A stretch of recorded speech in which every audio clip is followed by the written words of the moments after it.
on a, grâce à vos lumières maintenant, compris un peu mieux ce qu'était la chirurgie vasculaire, à qui elle s'adressait et qu'est-ce qu'elle faisait, qu'est-ce qu'elle pouvait apporter comme bienfait.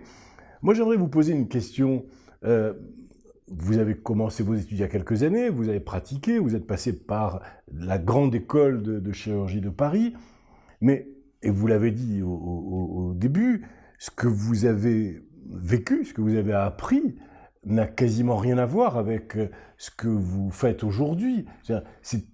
Est-ce qu'on peut parler d'une évolution ou d'une révolution en matière de chirurgie vasculaire ?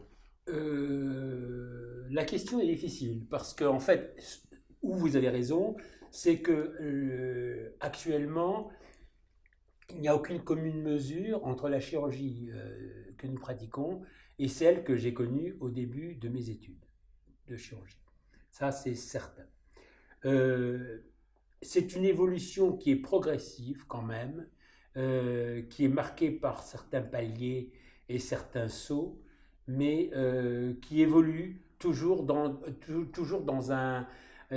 une direction, vers une direction qui nous permettra d'amenuiser le risque et qui nous permettra de prévenir. C'est un ensemble en fait cette chirurgie. C'est-à-dire que c'est une chirurgie qui est tellement multidisciplinaire entre les cardiologues, les anesthésistes, les réanimateurs et les chirurgiens, et je ne parle même pas des soins infirmiers. C'est une chirurgie qui est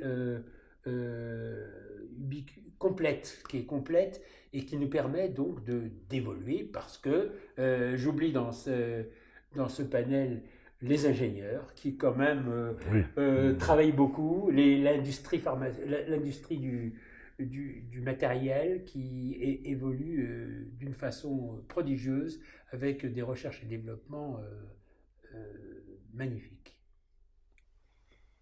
Écoutez, c'est lumineux, si j'ose dire. Vous êtes un homme passionné, et c'est passionnant ce que vous racontez. Vraiment, vous nous avez fait vivre et en même temps l'histoire, votre histoire, si j'ose dire, de la chirurgie cardiovasculaire moderne, ses avancées, et en même temps, vous avez pu nous permettre d'appréhender, de comprendre quels étaient les domaines d'intervention de cette chirurgie. Voilà, je voulais vous remercier et vous dire que nous étions heureux des moments que nous avons passés avec vous et nous espérons continuer à vous rencontrer.